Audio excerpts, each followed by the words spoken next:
Hello and welcome live on CROW LAX TV. My name is Aiden Bolsgaard, joined by Mo Joma today. Mo, it's a big matchup here at the JRC. It's the North Division Final between the home side, Fort Saskatchewan Rebels, and the visiting St. Albert Crude. The Crude coming out of a tough series, one you're familiar with. Why don't you break it down? Yeah, no, so the Crude entered the series as the favorite. They took a tough loss at home inside Jerome McGinley. The Outlaws came out and scored 15 in that opener and really lit it up. And then the Crude were able to respond with a pair of 12-7 wins. I thought that they really took over in the loose ball department in a transition. It's going to be a tough feat to repeat, though, against the Rebels team that lives off of those things.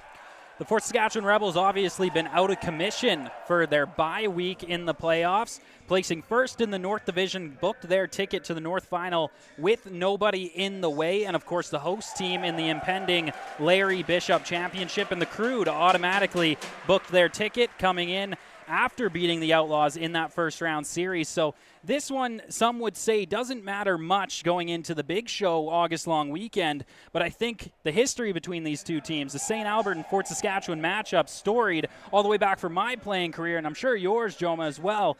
Do you think it's going to be a battle out there? Are they still trying to take their heads off a little bit? Yeah, no, I would expect it to be pretty heated. I mean, both of these teams, as you said, do not like each other. They've met in 2022 when the Rebels upset the Crude in the first round. They also met in 2019 in the North Final, and there was a memorable three-game series that finished here at the Jubilee in 3. And these teams, I don't think you can afford to not be playing your best lacrosse going into the Larry Bishop. So I think both of these teams are going to take this seriously and want to win the North and be North champions heading into the tournament. And taking a look at our starting goaltenders tonight, Mo, obviously Will Horn starting between the pipes for the Crude. Again, another guy you're more familiar with than me from this season. What's your breakdown of him between the pipes? You know, he's a guy that can be a little bit hot and cold, but man, like in tight, that's where he plays his best lacrosse. He made some great saves in the opening round off of Kieran Lewis and Porter walking the crease, throwing a bunch of fakes. He's an athletic guy. He's got good feet. He can get across the crease quickly. And I think that he's going to have to come up big for the Crude if they're going to hang in this series, because you know Bowen Carpenter is going to stop most of the decent looks to quality looks that he's going to see. And that's the MO for the Rebels, and especially their goaltender, 0-0 there, Bowen Carpenter, who will be starting tonight.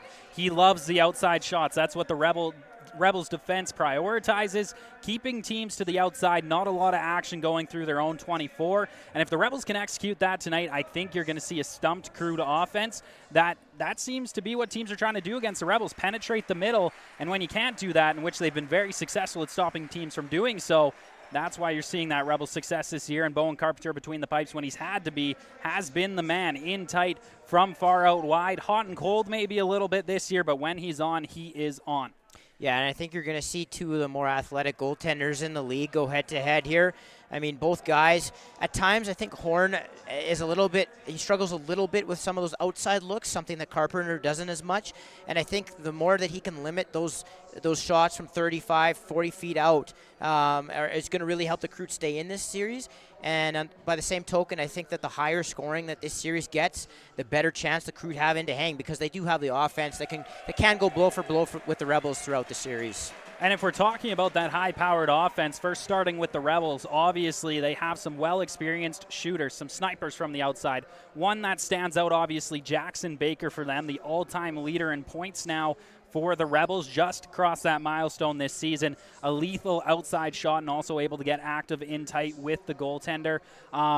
What do the Crude got to do to kind of hold Jackson Baker off the score sheet in this series? They definitely got to step out on his hands and not let him plant and shoot. He's a guy that loves to get across the top and pull shots back to the short side. And Horn's got to know that. He's got to know that that's what he likes to do. Those are his tendencies. And if Horn can sort of understand that and be ready for that, I think that's going to, but obviously that's going to go a long way. But I think more so it's on the Crude defense to identify where he is on the floor and get out on him and not let him plant and shoot.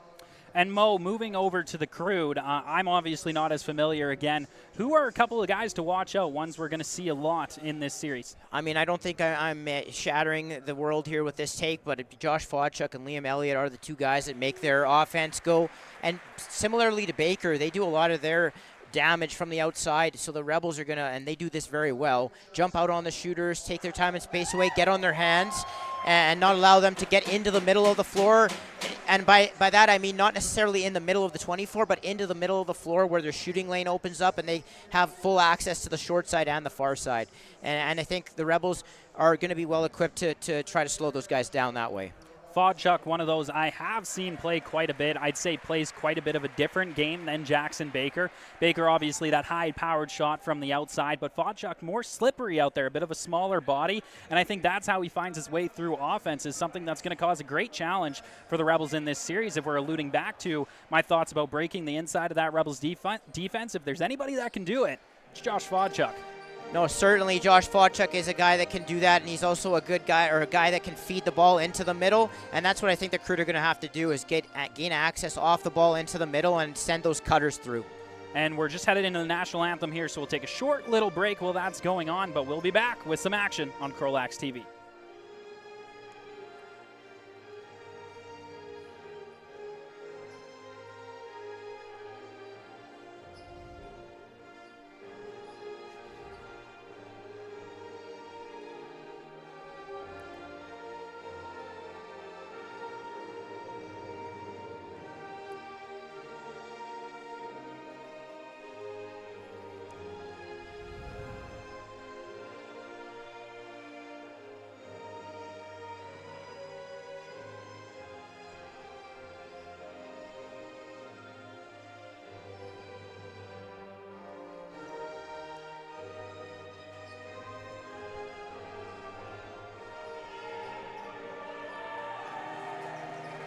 And with the closure of the anthem, the applause from the crowd, waiting is now over. It's the North Final in Fort Saskatchewan. Crude Rebels, for all the glory, headed into the Larry Bishop Provincial Championship here that will be held in Fort Saskatchewan. A little preview of some of that action that we are going to see over August long weekend. Of course, all games hosted on CROW LAX TV from myself, from Mojoma, from Tristan Shaw on the computer, Keenan Kanda on the camera. Welcome to another CROW LAX TV broadcast, and finally the playoffs here from Fort Saskatchewan. It's time to get to center here. The referee ready. The Rebels still talking it over at the net, getting each other all ready to go in this one. The Crude out there. Julian Ferretti looking like he's ready at the center dot. A little bit of a rhyme from me there, Joma. Ferretti is ready. And the Rebels still yet to send their man, but it's time to get going. A storied rivalry here in the RMLL. Kalix Simonson going to step in, the bona fide draw man for the Junior Rebels. Mo, how are you feeling? Are you ready? Yeah, Aiden, I'm really excited. I think the building is ready for this. It's been a bit of a long way, or a long road to get here. The regular season, plenty of actions gone by, but I think these are the two best teams in the North, and I'm excited to see what we have in store here tonight from Fort Saskatchewan. 20 minutes on the clock, period number one. It's Crude and Rebels. Here we are. It's the Fort Saskatchewan that's going to be able to pick up possession, quickly stolen away by the Crude on a bobble by Knox Despins, and they're going to move into the strike zone now as Liam Huckabee knocked down to the ground. Ashton Johnson trying to recover the loose ball, and he's got it, and will slow things down to start off this game. If you're just tuning in, welcome on CROW LAX TV. We're only 20 seconds into game number one of the North Final here in the RMLL Junior B Tier 1 division as the Rebels moving this around in the offensive zone. 15 seconds on the shot clock to the left side. Low lets it go, and that's going to be the first field of the ball for Will Horn to start this one. That was a good sign if you're the Crude to see Will Horn jump out on that shot, challenge it, and take the angle away, and he's going to have to be sharp for them to hang here. Bennett Fry, a man we forgot to mention to start in this broadcast, but another lethal weapon from the outside for the Crude this season. Ball movement great here from the Crude to start, and Carpenter just able to get an elbow on that shot this time. Ball loose right now in the Rebel zone. It's going to be a battle for it. Davin Bajma, the man who comes up with it, and he's on a breakaway here. Bajma stepping in, shot there, and stopped by Will Horn to start this contest. Huge, another big save by Will Horn, and like I said, if they're going to be in this series. He's got to be one of their best players. He's looked sharp so far. Quick turnover here. Jack Nickel able to pick up the ball after great forecheck pressure there from Davin Bajma. Rebels offense back out on the floor, and here's a man we alluded to. Jackson Baker out on the floor at that right shooter spot. Watch him cycle down to the crease now, as that is his position he holds typically. Move to left side. Connors makes a nice move inside there, and a great save by Lowe. It's going to be Tyson Smith breaking it out now for the Crude. You see Dzwanka here with the ball. I thought he really stepped up in game number 3 for the Crude. Had a pair of goals and was really key for them getting the ball up the floor. Ooh, Joma caught me missing a 1 there on the sleeve that time. Exactly, that was Dzwanka moving up the floor. And that's why you have a color guy. He keeps me in check, and we're happy to have Mo here today in the JRC. Slip up number 1. Marked on my side is Jackson Kohut now going to work in the offensive zone. Kohut from the outside. Big shot there, stopped by Horn once again. Behind the net now, the Crude look to move it out. In a cross half now, the Crude offense getting out there. Still 20 seconds to work with on their shot clock. Bennett Fry pressured along the outside by Jack Nickel. Fry on his off side of the floor now, going to cycle that ball off. Comes back up to the point now for Avery Stenson. Stenson, nifty pass down to the right. Shooter there and a shot from the outside. Josh Fodchuk getting himself involved. I know that was late in the shot clock, and he really had no choice there, but that is something that I think the Crude need to get away from, is those low-quality shots from the boards and from severe angles. I think they need to get better looks inside. Low, a crease violation there as he tried to make a move inside on Will Horn. Got the shot off, but would not have counted, as the Crude going to get the ball on the turnover and back across half once again. Lemieux, he's going to move that ball off quickly. Bennett Fry spins, gets inside, lets it go, and it ends up just wide. Fodchuk gathers in the rebound. Captain of the Crude is Josh Fodchuk. Is now to the left side of the floor. The Crude continue to go to work. Bowie, he's got it. A little scoop pass out to the point now. Feed trying to get into the stick that time as Stenson comes loose. 2 Rebels all over it at half, and it's going to be Bajma spinning off with it once again. And, man, David Bajma all season has been an absolute beast. You saw it there, jumping and getting on the loose ball in extreme quickness, and he's just been a force all year for them. 16:20 to go in this first period. Shots 4-1, now 5-1 for the home side. I didn't believe that one connected there from Jackson Baker, but regardless, it goes on the score clock, so that's what I tell you. The Rebels leading the shot board, but that not really a good example of what's been going on in this game so far. Some back and forth action, the Crude just not able to get it on net. Yeah, and I think the best chance in this game came from Bennett Fry, where he had that spin, he span off his defender right in front of the net, just missed the net. Great steal out of the pocket there by Jack Nickel. Moves this ball back into the offensive zone for Fort Saskatchewan. Jolivet to the right side now, moved over to the left for Connors, down to the corner. Low, he's got it in his stick. To the point now, ripped there by Calix Simonson, and that's a low save that time by Horn. Rebounding that one off the backboards out into the sky. Crude gathering the rebound, and that's a yard sale that time from Connors, but the Crude able to pick up the rebound, and now a 2-on-2 rush going to slow things down. And I think that's the biggest difference the Crude are going to have to deal with here in this series is on that last defensive possession, those are the kind of loose balls that were there for them to take. The Rebels are really good at jumping on those and getting second chance opportunities. Great opportunity in tight that time from Tyson Smith. Just got a piece of it to Bowen Carpenter as the Crude get the rebound, continue to go to work. Bennett Fry to the left side, inside, great shot, great save. Carpenter that time, Rebels moving out again. Ashton Johnson couldn't gather in the pass. This comes all the way down. Will Horn picks it up in his big traditional stick, which I always like to point out, as the Crude back on offense once again. This is a good sign for this series so far. Both goaltenders look like they came ready to play, going save for save right now, just over 5 minutes in. 14:40 exactly on the clock. Shot clock getting a little closer here. 6-4 now still in favor of the Rebels, but Fodchuk has it on the outside. To left side now, moving in. Schultz steps in. His short side shot stopped by Carpenter. Rebels going to go for a run here once again. Thiessen, he's got it, slows things down, and we got a penalty coming from behind the play, and it's going to be the Rebels that make the first trot to the box. Yeah, it looks like an illegal substitution coming here to the Rebels, and this is where the Crude are going to have to do damage in this series. Their power play needs to step up. And, you know, we talked about Liam Elliott off the top. I do not think he's dressed as their power play comes out here, and he doesn't. And I was just thinking about having not seen him yet. So that's obviously a weapon down for them, and they're going to need guys like Fry and Bowie to step up on the right side. So it ends up being the slashing call signaled against Knox Despins that puts the Crude on the 2-minute power play here, starting with it at the point, of course. Josh Fodchuk as loosey-goosey as ever, and that's what I'm talking about, that slippery feeling from Fodchuk. Always just looking so loose out there, ready to make a play as he moves this. A little bit of pass from the Crude to start this power play. It's a short side shot that time, stopped by the left shoulder of Carpenter, and he'll look to move this out. And a little bit of a rag of the ball inbound here for the Rebels. And that missed loose ball there is something that can often come back to bite you in these types of games. That was an easy pickup that Stenson just wasn't able to bring in, and we'll see if it costs the Crude here some valuable power play time. So that's 30 seconds ripped off the power play already for the Crude as Connors has it down in the offensive zone, shorthanded for the Rebels. He'll move that one now as the Rebels continue to go to work. A shot from the outside, going to go wide towards the end of the shot clock, but a great rag of the ball there, Jolman. That's what the Rebels need to do. Obviously, faced with the power play, that's always the goal, but the Crude really haven't been able to get anything going, and a minute's off the board. Yeah, exactly. Already halfway through. We'll see if they're able to assert themselves a little bit on this next possession.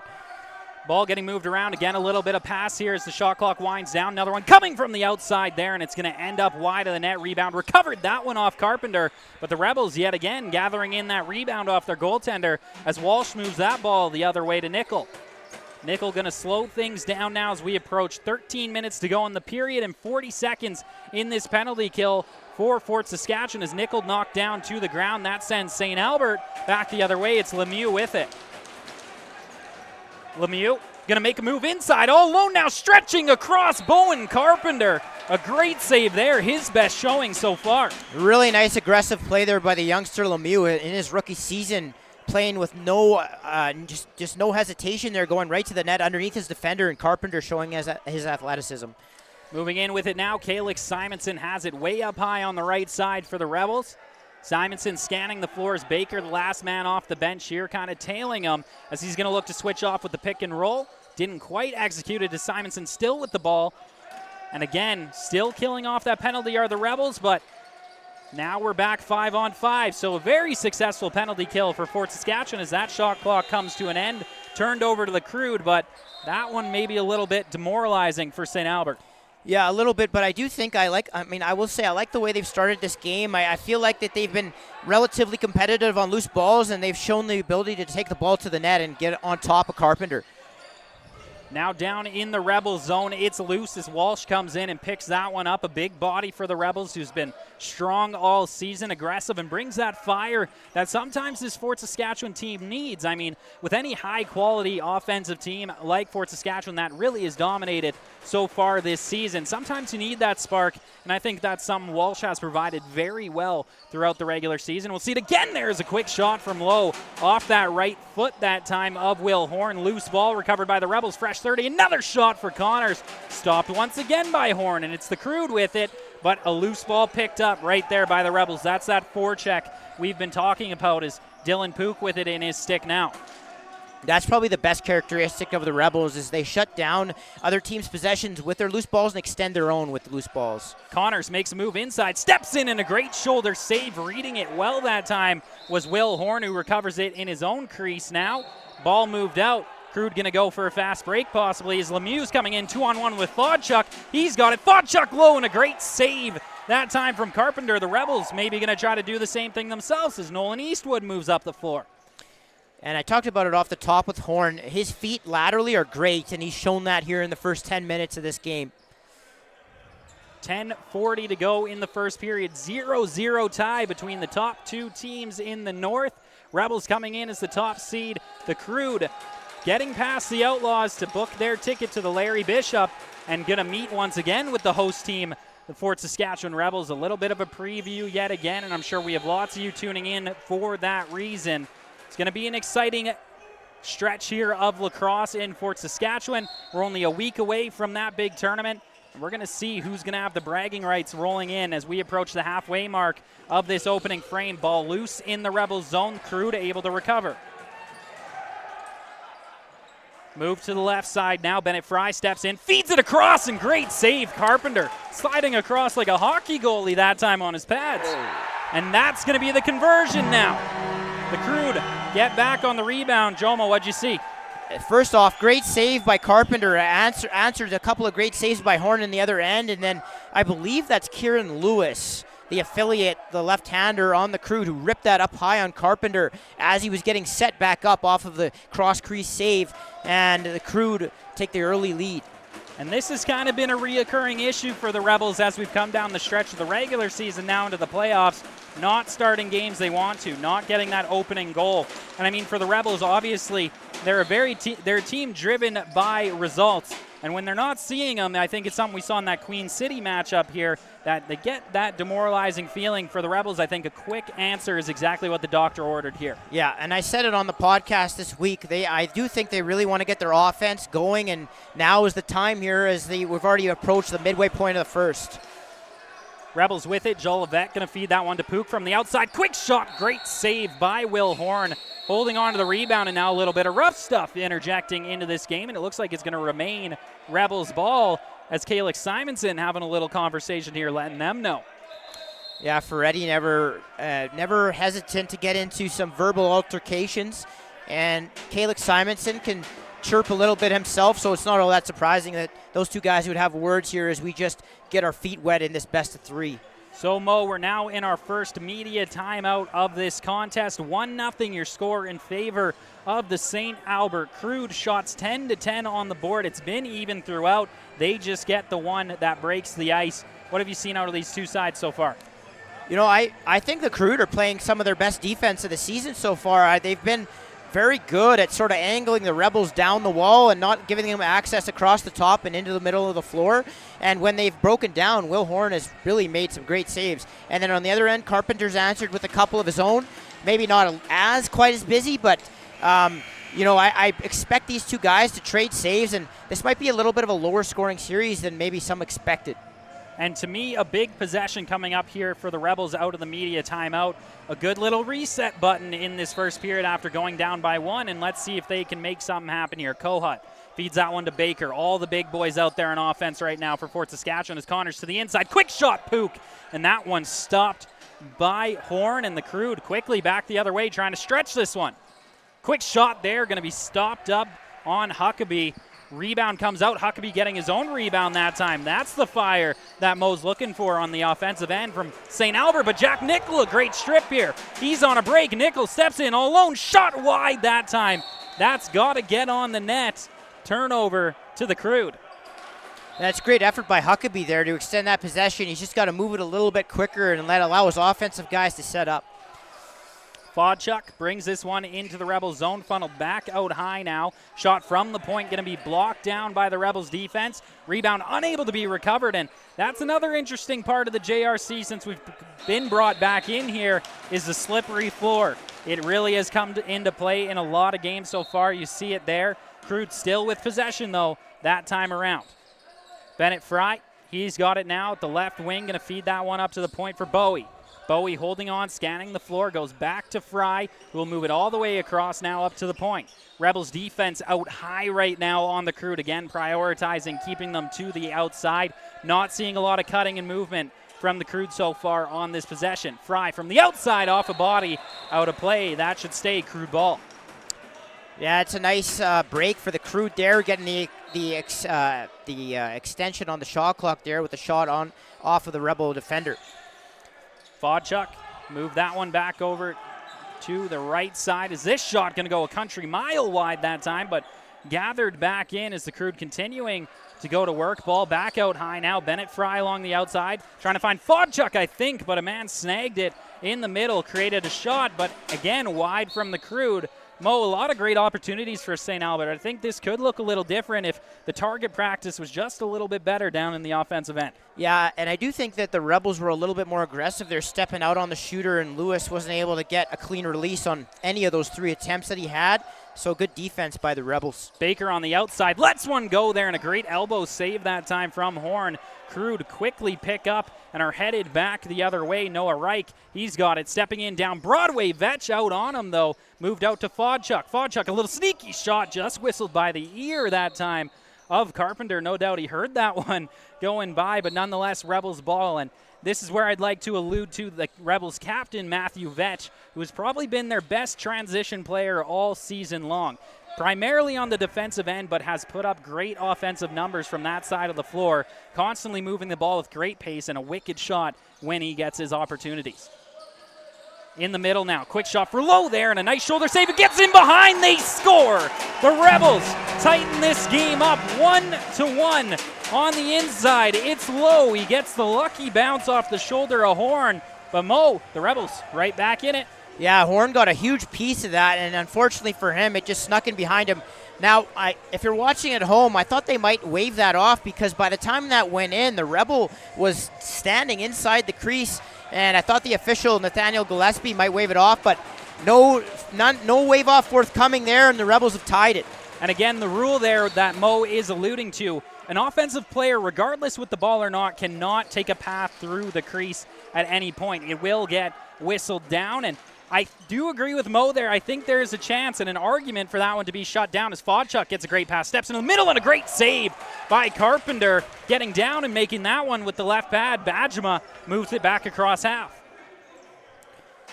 Yeah, important time right now for the Crude after that one to see if they can stand up tall and maybe have a couple of stronger defensive sets here. Feed into the middle for Jolivet, not going to be able to find its home as Eastwood gathers in the rebound. 10 seconds to work with for the Rebels. Dylan Pook, that pass goes wide of him, and the Crude able to recover. And it's going to be Blotchuk back the other way. He'll feed that one off lightly, back up high, Bowie. Outside pressure here from Nolan Eastwood, and Vetch going to join him on that brigade. A real hookup here. No call going to be made, and getting through now, and a quick shot from Bowie. Stopped by Carpenter. Rebound goes to the Crude. Outside now, fake pass, going to go back up high. Avery Stenson, he's got it to the left side now. Stepping in, Bennett Fry tried to go low to high that time. Doesn't find a home, and it's a race for it. Nickel getting a crossover and back violation against the Crude. Rebels possession with a full offense and a fresh 30. Right idea there by Fry, just too high. Kohut, a big rip from the outside, stopped swiftly that time by Horn. The Rebels wasting no time on that possession, and a guy like Kohut, if he sees his opportunity, he's going to take it. Again, that forecheck knocking down a pass, but this time the Crude able to break through and looking to get back to work. Late off the bench, though, they've already peeled 7 seconds really off their 17 seconds off their shot clock here by the time they had a full offense out there. Nonetheless, on the right side now, sharp angle shot that time from Tyson Smith. Going to go wide, no connection with a Rebel. So down in the offensive zone for Saskatchewan. Another opportunity to go to work. I think if you're the Crude, again, they need to get some off-ball cutting going. I feel like their strong side, so that's the side of the floor where there's 3 players, are a little bit too stagnant. If they want to get better looks, they got to start cutting off the ball. And that's what the Rebels are attempting to do, something they've done very successfully this year, is keeping teams to the outside. And, ooh, that's a little bit of a bag for a call that time. Not going to get it as the Crude get down into the offensive zone. It's Lucid, he's got it. Down behind the Rebels net now, waiting for his offense. Again, the Crude, only 3 guys out on the floor right now, as they were waiting to see if they wanted the offense or to keep the defense. But, Mo, I think you got to make the play. Get your men out on the floor. Yeah, no, it's not fair to leave Lucid like that, getting hacked all the way around the net and through the boards. Like, you just got to get your offense out on the floor and give them a chance to succeed. Dylan Pook with it up high in the offensive zone now for the Rebels. 4.5 to go in this first period. Is Pook going to go up high now for Jackson Kohut? Kohut back to Pook. Pook trying to gather this one in. Thought he had it, but he didn't. To the left side now, Jolivet. An outside shot and a great block down that time by Ferretti. Rebound shot for the Rebels stopped by Will Horn, and we're going to need a little dry of the floor here. All that important at the JRC, even when there's not sweat on it. It's still a little slippery. Yeah, and if you're watching at home, the biggest thing for Horn right now and why he's having so much success is he's coming way out to the top of the crease and taking away the shooter's angle. And the Rebels have a lot of guys that like to shoot from the outside. Guys like Connors, guys like Baker, guys like Kohut. And he's doing a good job of taking their shooting angles away and being aggressive. And he's also forcing them to have to try to look back door. And if you tell your defense to lock that guy off on the crease, that look is often not there. So good job and good game plan by the Crude. And I imagine that they talked about that at length before the game, and it's working so far. And your mention of a game plan, Mo, obviously both these teams have watched a lot of tape on CROW LAX TV on each other. Do you think we're kind of seeing that in a 1-1 lacrosse game in the first period, that maybe a little bit of over-analysis, they're not freeing up and playing their games? Yeah, a little bit of that, and I also think just both goaltenders have shown up here and provided their A game early on, and they've kept their teams in it. Battle from the outside here. Nickel able to put enough pressure on his man that forces the ball across half, and another over and back violation, back-to-back, I believe, against the Crude. Is Bajma trying to step inside, create something right away, but going to come back to the outside and feed that one off for Calix Simonson. Still 22 seconds on this shot clock for the Rebels as Joel Yvette, the last man off the bench. A nice feed to the inside. Pook there, and oh my, that caused the voice crack. And another opportunity and a great save by Horn. 2 back-to-back stops by Horn, covering every angle of that net. And the Crude, I think, lucky to be walking away from that possession, still tied. Yeah, those were golden opportunities, and wonderful job by Horn to track all the way across the net and stay with the shooter in both cases. 3:20 to go in the first. Jackson Kohut back on the offensive end for the Rebels, sporting some new threads as Connors, another save by Horn that time. And we haven't made mention of it yet. Those new Rebels jerseys looking pretty sharp with the names on the back. It's a little retrograde for the Rebels. Yeah, I know it's a really nice contrast with the Crude whites. And I'll also say that was maybe the first big breakdown defensively by the Crude, and man, Horn was there to shut the door on that. And that's what he's going to have to be all series long if the Crude want to come out on top of this one. Is a shot from the outside now, and Carpenter doing maybe his best Will Horn impression there at the top of the crease, and again, taking away those angles. And being a lacrosse goaltender, angles are everything, as the stick is very active. You have possession of it. I mean, lots of people, I think, as hockey fans come in and they know that you're very stuck to one side of the net when you get in tight as a hockey player. But lacrosse, you can jump across the crease. You can shoot from your opposite side. So many options makes it so difficult to be a goaltender at this level. Yeah, and there's so many angles that the ball can come out of your stick from. You got the twister, you got the behind the back, you've got the sidearm, you got the overhand. So the way that you can change the platform of your shot makes it so much more difficult on goaltenders. And I think both of these guys have shown you their athleticism and just staying with the shooter and really tracking across the net. And then on those outside shots, like I said, they're really challenging. There's an R in each crease, as you can see perhaps on the broadcast. They're getting onto the top of the R and taking away the angles. And this Junior B Tier 1 division has just become so much more highly skilled in the last even 5 years, I would say. Is that difference between Junior A and Junior B Tier 1 lacrosse, it's thinning. It really is thinning. I mean, of course, that Junior A action, still your most high-powered offense and the most skilled players you're going to see, but these Junior B players knocking on the door. Mo, would you agree? Yeah, no, I think you're seeing a lot of younger talent come into the league that's just more confident and ready to play and step in, and I think that's been a big part of it. And these teams have really needed it with the amount of veterans that have either graduated or move on to A. Fodchuk moves that one into the inside with a dwindling shot clock for the Crude, and it's Matthew Vetch who comes up with the rebound, moved ahead swiftly to Ashton Johnson, and the Rebels right back to work, who really haven't given the Crude time to breathe at all as they've crossed the center line. Behind the back opportunity that time for Kohut, misses the net and off the back. Johnson trying to recover the rebound here for his side, and great work there by Ashton Johnson. Lost his handle at the end, but almost had it there for the Rebels. The Crude in danger of the 8-second violation now as it's loose in their zone. Low in opportunity. Still the count going. And there it is, the 8-second violation against St. Albert. Rebels get a fresh 30, and all 5 out there right now. Smart play by Lowe not to pick that up and get the 8-second count. Nice feed to the inside there, and another great low save that time from Will Horn. The Crude going to make quick work of that Rebels possession, but another great opportunity for Fort Saskatchewan, who continues to knock on the door of breaking this tie. St. Albert has to get something going in the offensive zone. It's been lacking in the last 8 minutes or so. Yeah, no, I'd agree. They got to get to the inside of the floor. Haven't really done so in the last, probably since the 10-minute mark of the period. Fodchuk at the point, tried to feed that one over, does not connect, but had a man free that time in Bowie as the Rebels trying to go for a run here. Bajma on his offhand, and that's what we're talking about, the twister shot right there is Bajma showing far side the whole time, but able to kind of give off that backhand going short side, created a tough save for Will Horn, but again, shuts the door. Yeah, good job by Horn not going down too early. He stood tall, and it went off the top portion of his body. With it now, Bennett Fry. He has it along the left side of the floor, being pressured here by Riley Longmire. Is going to step out on him again, but able to get the pass off, and a weak shot there. Just gets into legs of Nickel. I don't agree with that play that time by Stenson. No, you got to get over top of the defender to shoot that. You can't just lean into a shot that where his leg, where his leg is in the way and just let him soak it. You got to get over top of him and be moving your feet. He just stopped moving his feet, and he had no shooting angle. 13 seconds to go in the period. We have some rough stuff ensuing here down in the Crude zone. Looks like players going to be separated. Probably not going to be penalty calls out of this, as both just getting escorted back to their respective benches. And we have a timeout whistled. And that's going to be that empty net pole situation you're going to see, Mo. And again, I allude to it all year long, but why is it so effective to go for this last second kind of net pole in opening periods in lacrosse? I think because you can obviously go 6-on-5, take your goalie out, and hold the ball to a point where that other team is not going to get another opportunity at your open net. And also it makes the defenders have to choose on who they take away.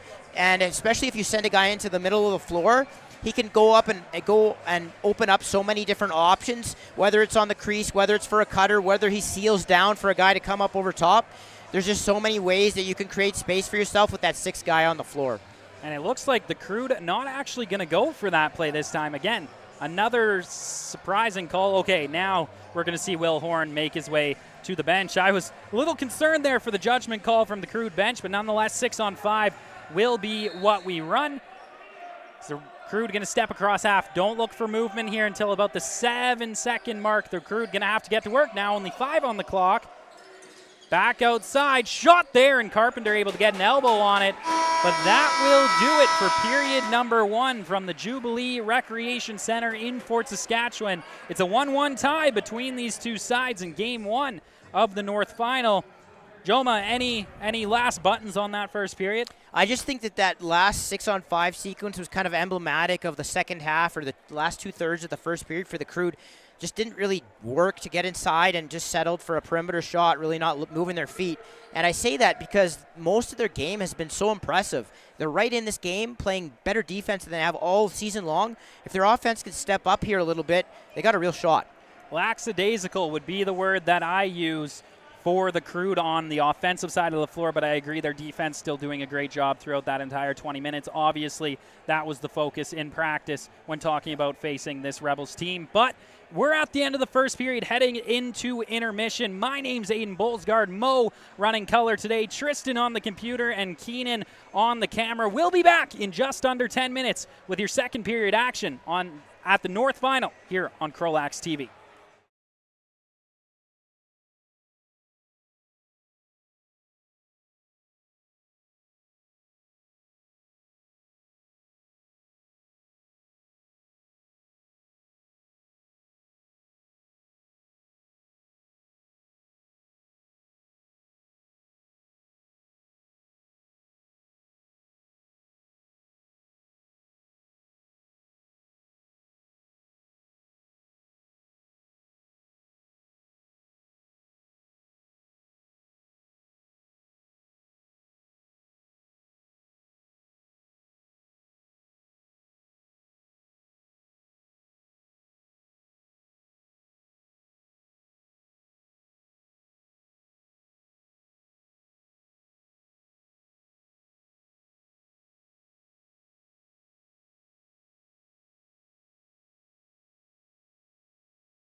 Hello and welcome back live on CROW LAX TV. My name is Aiden Bolsgaard and we are getting set for second period action between the Crude and the Rebels. It is game one of the North Finals.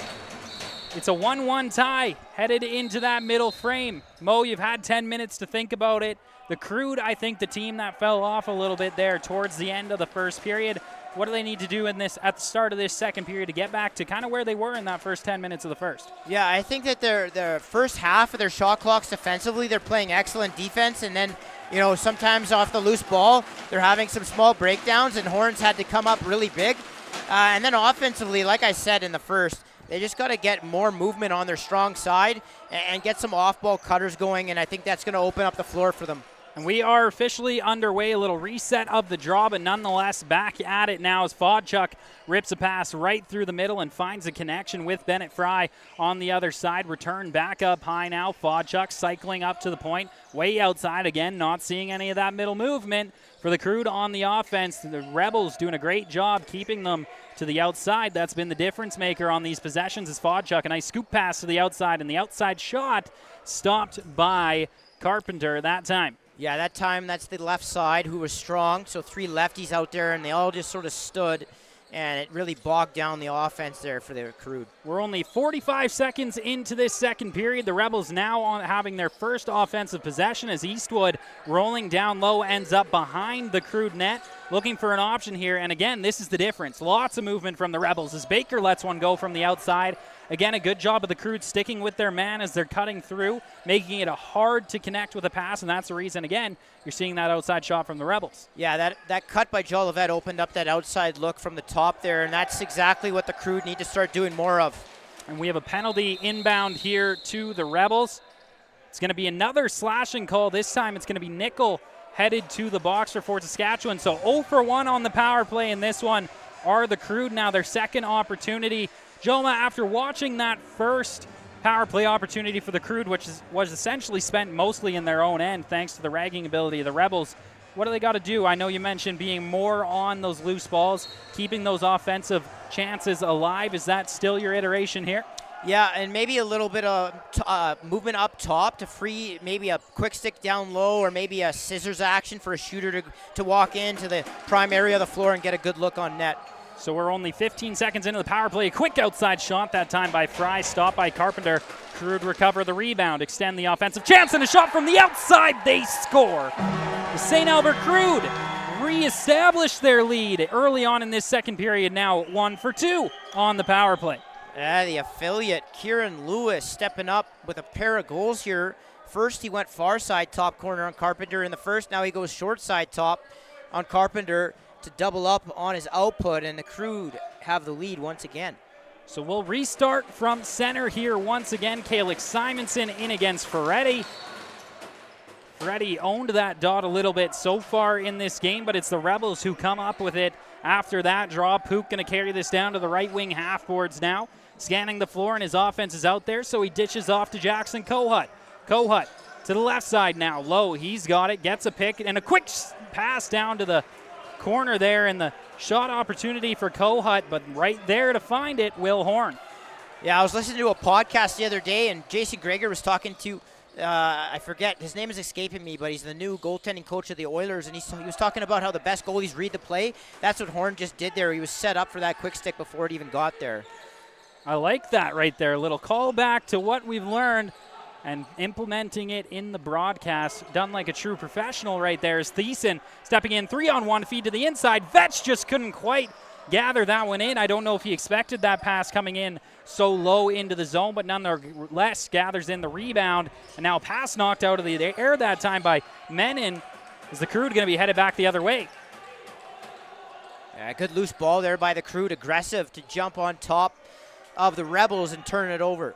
Blachuk going to feed that one off and go for the change. Fodchuk with the ball in his stick now. Fodchuk over to the left side, finds Fry, who goes back up to the point. Nice dip and dive inside. Quick shot and a great save by Carpenter, but almost trying to find that third goal of the day. Yeah, Lewis loves that face dodge where he pulls his stick in tight to his body, goes underneath the defender. A good save.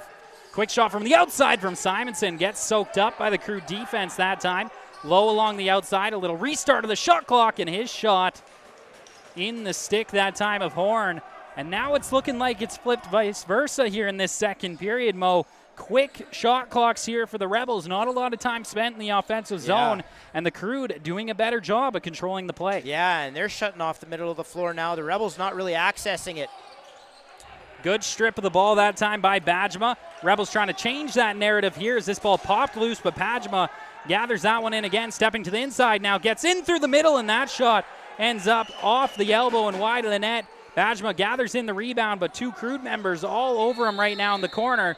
Loose ball foul. That's going to be Rebels ball with a fresh 30 to Good work call with there, now. but there was a massive moving pick there on Thiessen to open up Bajma to walk right in there. I was surprised they didn't call it. Pook feeds that one Lacrosse right away to Low. Low cycles to the point, finds Kohut, who goes back to the left side now. Jolivet finds Baker. A nice snag of the pass that time, spinning off his man. Kohut losing his handle. Stuck along the outside right now are the Rebels as Kohut tries to feed that to Jolivet. Rebound Low, and that shot going to get blocked up. Another opportunity in the behind the back pass off.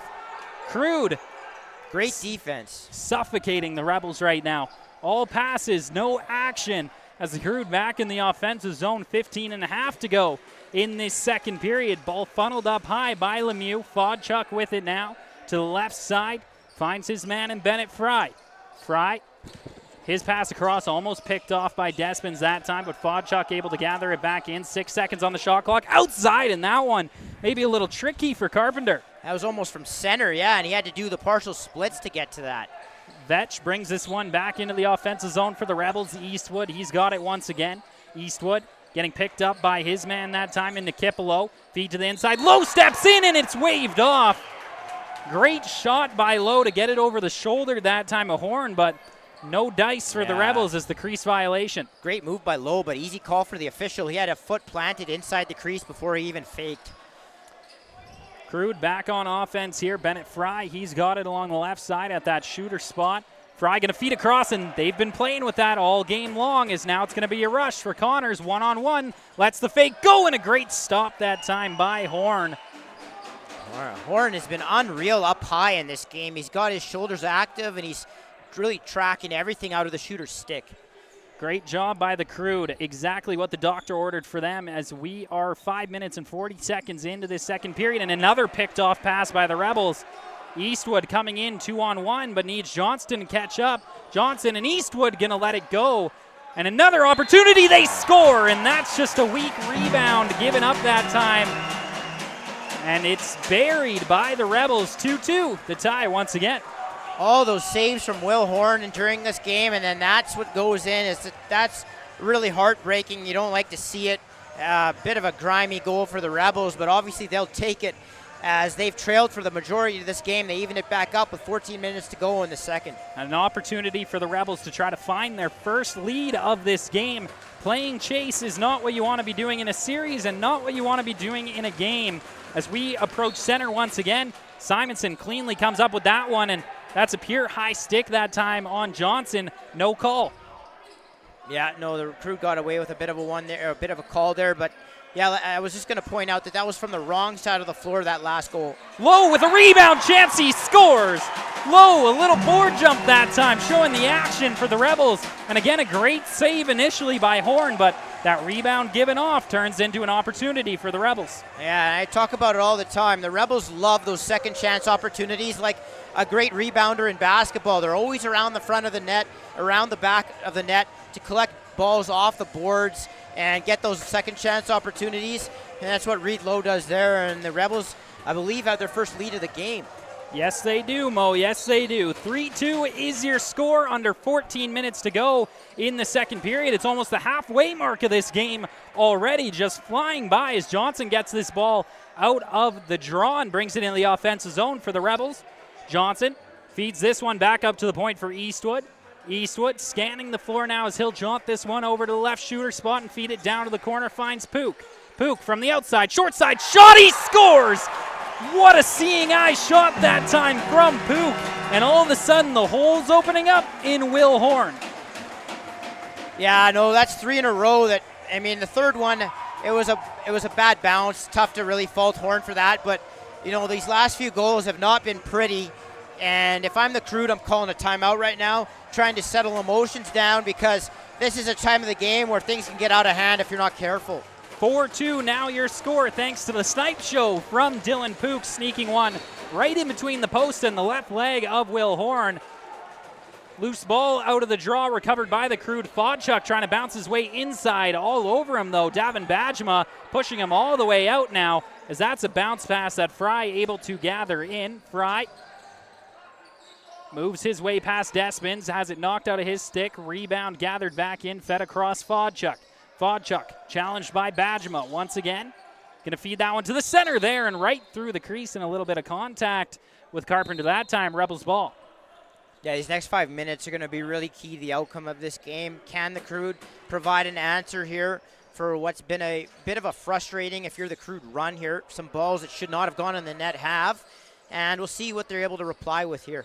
12 minutes and 40 seconds is a great feed inside for Lowe, just unable to gather that one in. Kohut along the outside, back up to the point. Quick shot from Connors there, seeping through that time. Will Horn able to find it. Crude move it out once again. Opportunity to run here for the Crude, 3-on-2. Step inside now. Diswanka tried to move that towards the inside, a violation from the Crude, and it's going to be the Rebels back the other way. Connors, he gets across half now, feed to the inside there, trying to stretch the floor a little bit that time. Are the Rebels? Pook unable to gather in the rebound. Crude back the other way. Yeah, I looked a little early there to take away that breakaway by the Rebels. There was still 5 guys well on the floor when Nichols stepped out. Ooh, and a great step out that time from Bowen Carpenter. Big body going to get the eruption from his bench. And it's all Rebels right now, Mo. The floor is in their favor. A little bit of a tilt going right now for them. As this ball from the outside, Simonson lets it rip, and that one ends up wide of the net. Up high and over and back, going to be charged against Fort Saskatchewan. Or they're saying off the Crude, actually. Mo, did you see that one slip up off the Crude member? Yeah, I did not see that go off the Crude, but I could definitely be wrong. Hey, you got to trust the refs. They're closer to the action than we are. Nonetheless, it's going to end up Crude ball regardless, as they look to move out of their own zone now with some pace. It's Ferretti. Ferretti feeds that one off to the right side now, gathered in by Menon. Menon back to Bowie.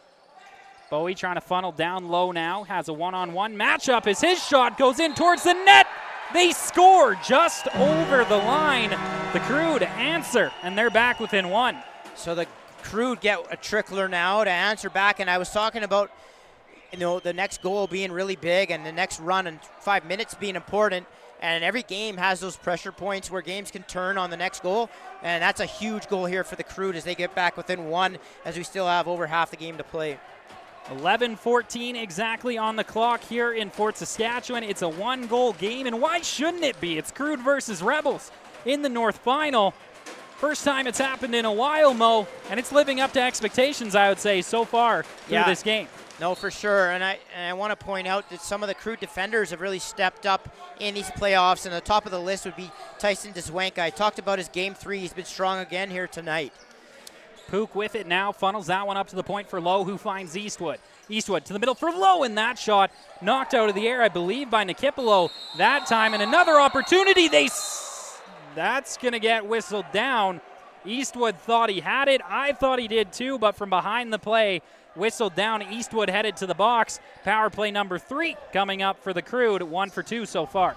Yeah, I know they were able to bury on their last opportunity with Lewis going up high on Carpenter. Still wasn't much movement, and they really weren't changing up the looks that the Rebels had to defend, so we'll see if they try to access the middle a little bit more here on this man advantage. Fodchuk getting set up high at half to start this power play. Eastwood in the box for the Rebels. And here we go. Power play number 3 for the Crude, starting up at the point. Fodchuk going to feed that one over to the right side, down low now. Stenson moves that one back up high. Fodchuk to the left shooter spot now. Fry back to Fodchuk. He lets it go, and that one's stopped by the pads of Carpenter. Fodchuk back at the point now. A nice little nifty pass that time. He'll get the return feed. Back over to Fry. His outside shot does not find its way to the net off the floor, but gathered back in by the Crude. Bowie to Fry to Fodchuk. His outside shot, shoulder save. Carpenter, Vetch trying to track down the rebound. Comes out loose. Bajma on it. He's got it. And that's 37 seconds already off the power play for the Crude, but a great possession there for them. Yeah, no, a little bit better on the power play. Still, like, nobody's changing position, nobody's sealing, nobody's really rotating around or trying to access the middle of the floor, and they're not really using their creases. So I'd like to see a little bit better there from the Crew. Along the outside now, ball just being held on to here by Thiessen. Kill as much time as he can. He's got 5 seconds max unless he can get a shot towards the net. Stepping inside now, another great opportunity. And wow, great job there by the Rebels. And sorry, that's Ben Renault going to work there for the Rebels. I got my 81 and my 18 mixed up that time. Nonetheless, looks like it's going to be Crude ball when we resume, but we are at that halfway point. Our second media timeout of this game. We're officially over halfway through the entire game, Mo. It's a 4-3 lead for the Rebels. I still think anybody's lacrosse game here. Oh, absolutely. I think that the Crude have sent a message that they're not going to lie down in this series at all, and I was a little worried that they might take the approach of, hey, we're in the Larry Bishop already. You know, we're going to just kind of play out the string. But, I mean, the rivalry's too strong, and I think you want to go into the tournament having won the North. This is still a playoff series. You can tell by the intensity in the building that it matters, and they've reacted and they've responded accordingly. So, you know, they went through that little bit of a rough stretch there earlier in the period where some goals that you don't want to see go in went in, but they've pulled the game back within their control and have 52 seconds left on this power play to try to tie it. And it's going to be just like we're starting over here. 52 seconds left on that power play. Fodchuk going to have it up at the point following that media timeout. Let's play lacrosse here once again. A little bit of conversation going on. Carpenter not quite ready to go, but now he is. Fodchuk going to step this one inside, feed that one off to Fry, who goes down to the corner for Bowie. Bowie looking cross crease, but going to go back out to the shooter, and Fodchuk. It finds its way, gathered in by the Crude. Fodchuk has it once again at the point, behind the back pass. Loose ball outside. Nickel picks it off. He has some speed. Fodchuk's going to have to stick with him, 2-on-1. And they're just going to pull back. Right play there, I think, by the Rebels. Still lots of time on this shot clock.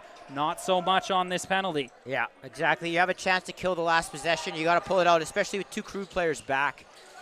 Baker feeds that one up high for Lowe. Good ball movement here, shorthanded by the Rebels as Connors outside feeds it inside Lowe. Thought he might have a seam that time, but spins back with the button hook once again. Crude going to try to go for one final rush on this power play. 5 seconds to go. Stepping inside was Ferretti, but just on his wrong side of the floor. Didn't have a shooting angle. Puts that one back outside. We're 5-on-5. 1 for 3 on the power play. The Crude is Fodchuk. Hauled down, I think, going down before he made contact. Yeah, it's unfortunate for Fodchuk because it looked like he had his man beat there and just slipped.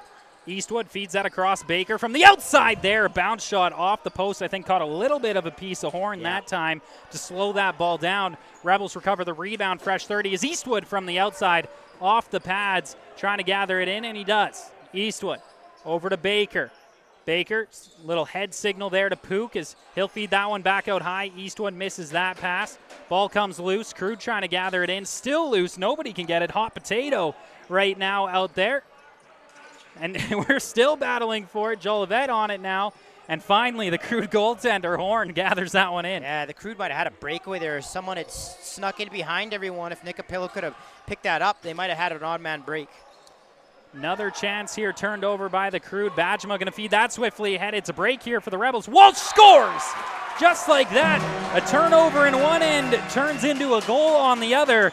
2 goals the lead once again for the Rebels. Yeah, and I talk about it all the time. It's what the Rebels live off of, just getting in behind and on your transition, and reverse transition kind of falls asleep there, and a long floor pass sets up Walsh, who was kind of fading to the wrong side of the floor, still able to tuck it home, and the Rebels have their biggest lead of the game. When you're facing a goaltender that's been as strong as he has in this game for Horn, obviously a little leaky in this second period, but maybe that offside shot is what you need to try. Just something to beat him, right? Yeah, that's 2 now from the wrong side of the floor. So yeah, maybe sometimes those unorthodox shots that give the goaltenders problems at times. Ball comes loose out of the draw. Walsh, the goal scorer, going to be able to pick that one up once again. Has it in his stick and a light feed off to Baker, who instantly met with pressure there. Had to pass it off, and the ball ends up out of play. Crude moved this one up along the right side of the floor now. Blachuk going to step across half, being challenged by the captain of the Rebels, Matthew Vetch.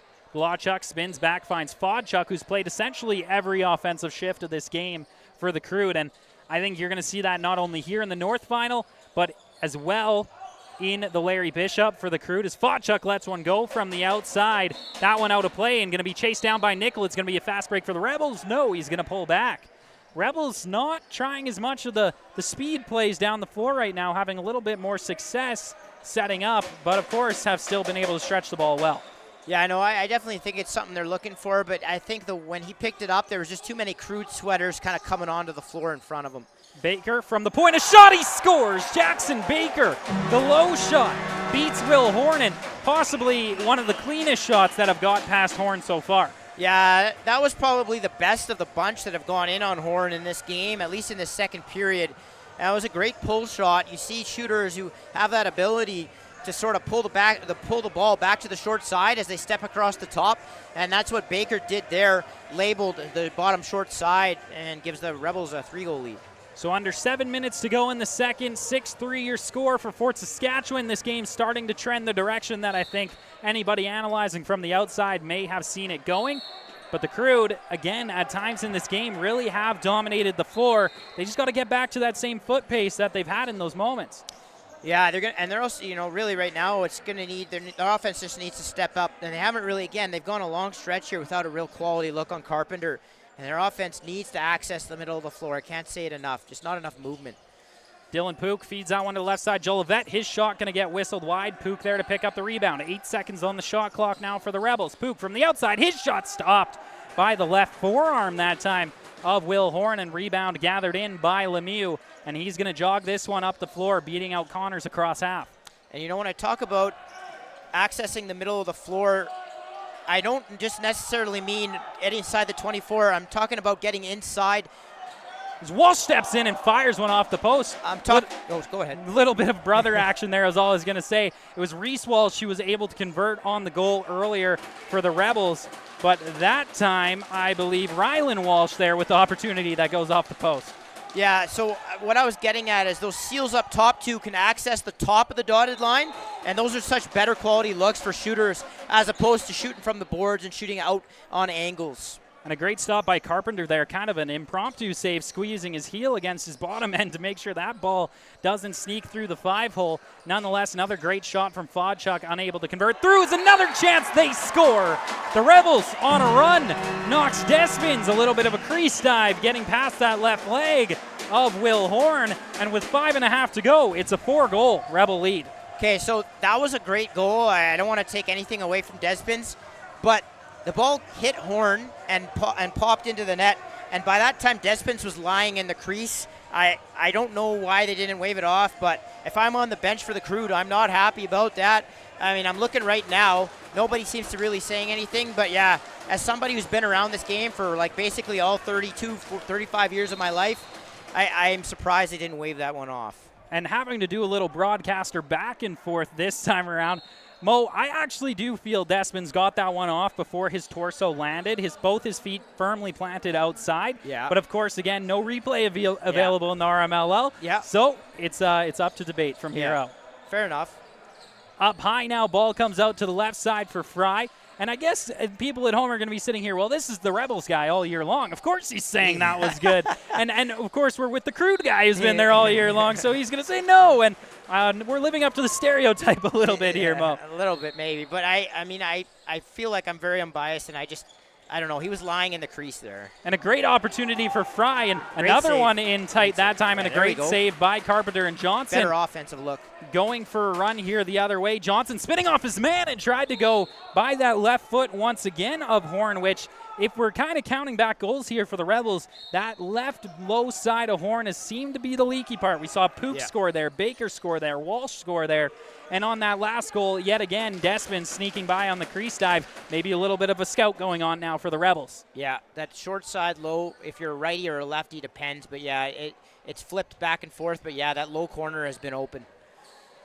Outside with it now, Fry in the offensive zone. The Crude got to stop the bleeding, and that's going to do it. A little bit of a leaky one through Carpenter. He's still looking down. How did it find its way through? But sometimes those are the breaks you need, as drawing back within 3 are the Crude. Yeah, and I gotta be call it like I see it. And I talked about a couple, maybe 3 poor ones on Horn. That's definitely one that Carpenter would want to have back. He kind of stepped to the side, and it looked like he thought it was going far side, and it just sort of hit him and dribbled in. And sometimes that's what's going to happen. Playing through the bad breaks, it's who's going to make more great moves instead of bad moves. And right now it's the Rebels making less mistakes, and that's what wins any game in sports. And nonetheless, it's the Rebels out of the draw going back to work. Pook, he's got it, stepping inside. Simonson across. That one whistled up high, and Johnson couldn't gather in the rebound, but Simonson right there to back him up. Simonson back up high now to Kohut. Settling things down are the Rebels. 12 seconds on the shot clock. Pook cycles this one over across left now to Connors. Back up high, Baker trying to find a lane, goes to Connors. Outside shot and a great elbow save by Horn. Crude looking to move it out once again. That was a better save, too, than it looks, because that was rising into the top corner, and Horn stepped out far enough where he kind of got to the ball before it got over top of him. Fodchuk trying to get away from Vetch here on this possession. Switching hands here is Fodchuk going to move back up high, has a shot angle, lets it go, and a great toe save by Carpenter. Loose ball in the Rebel zone. Gathered in, Thiessen trying to move that one ahead, and it ends up in Nichols' stick. Not his target, but it works. Yeah, and Nickel, part of that transition game that is so successful for the Rebels, you see his speed there. And guys like he and Simonson and Reese Walsh, all guys that really contribute to that transition game. 3 minutes to go in the second. We're coming down the wire in the middle frame. Is that shot going to go wide from Baker? Stays in play, but now going to bounce its way out. Stays Rebels ball as well. Again, that's another one I thought cleanly past the net. I think it clipped Horn's stick. Rebels back to work offensively nonetheless. Simonson tries to go quick stick across for Eastwood. Eastwood able to gather in the rebound. Back over to Simonson. Down low. Nice play there for the Rebels. Did get broken up a little bit, but Lowe still able to gather that one in. Now going to find its way back onto Horn, who stretched past that one off the bench trying to find Fry. But that one gathered in by the Rebels. A little bit of a playing the length of the floor that time by St. Albert, trying to find a hole in that Rebels transition. Yeah, right idea. Fry was freed up out of the gate, and that's something that the Crude are really going to have to start to press. That is the Rebels game, but they're going to have to try and trade chances because they're just not really generating anything 5-on-5. 2:10 to go now in the second as Lowe feeds this one back up high. Simonson, he's got it. Feeds that one in the middle. A great shot and a better save by Will Horn. Cut off every angle there once again. Maybe getting back to it here in the second. Yeah, Horn read the low-to-low release there from Lowe. No pun intended there as he shut off the bottom of the net. And that going to be the crease violation called against the Crude. And Mo, that a joke that I've had to make multiple times so far this year. Gets a little bit of a word jumble when you're saying a low shot from Lowe. Oh my, what's going on? A low save. It all comes together. It's hard to word, but hey, that's why us at CROW LAX TV are the professionals. We make it happen. Mo's been doing it all year long. I do my best on any given Friday, Saturday, or Sunday. But we're going to have another wipe of the floor here after that little dive into the crease. Under 2 minutes to go in the middle frame. The Rebels leading the shot board as well as the scoreboard, 7-4. Mo, in my analysis of this second period, it was the Crude who came in hot in the first 5 minutes. And then from about that 15-minute mark to that, I'd say 10-minute mark, the Rebels completely took over. And that's where you're seeing this spread in goals right now. Of course, a couple lucky ones that went through Horn. But I think the Crude kind of getting back to a point now where they're settling in a little bit here again in the second. Yeah, I definitely think so, and I think they're holding their own defensively. Again, I just think it's the offense that they just need to find their rhythm and use each other on the floor to open up space a little more. They're just settling for too many shots on the run across the top from bad angles, and it's kind of all on Fodchuk to try to shoot from 35, 40 feet out, and it's just not going to work. And that does seem to be the game plan. I agree with that entirely. The ball getting forced to Fodchuk, which you should be. He's your best offensive guy, but that forcing obviously not working out right now as the Rebels. That's going to be their number one scout is Fodchuk on the defensive end. Shot from the outside there from Lowe goes wide, and he couldn't gather in the rebound. It's going to be a run back the other way. Carpenter going to slow it down, but over and back, and it's going to be automatically Crude ball. Lucid has it behind the Rebels' net. Lucid on his wrong side of the floor, going to funnel that one back up high to Bowie off the bench. Instantly being challenged here by Walsh as the Crude come up with it. Fry tripped up, no penalty upcoming.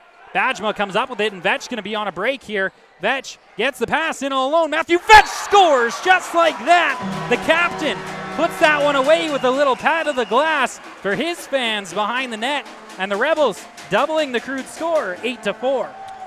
Yeah, and I can't stress it enough. You talk about teams' identities, and that's the Rebels' identity, is transition.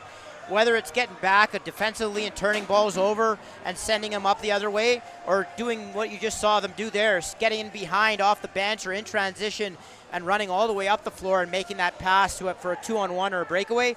And Vetch capitalizes there as he goes around Horn this time to make it 8-4. But again, we're looking at that low shot just below the knee of the left side of Horn, sneaking its way through. And the Rebels are going to keep going to that well if it's going to keep delivering buckets of water, as they say. Nonetheless, 50 seconds to go in this period. The Crude start with this ball out of the face-off, a bit of a battle nonetheless. And again, it's that turnover up high for the Crude that create that chance.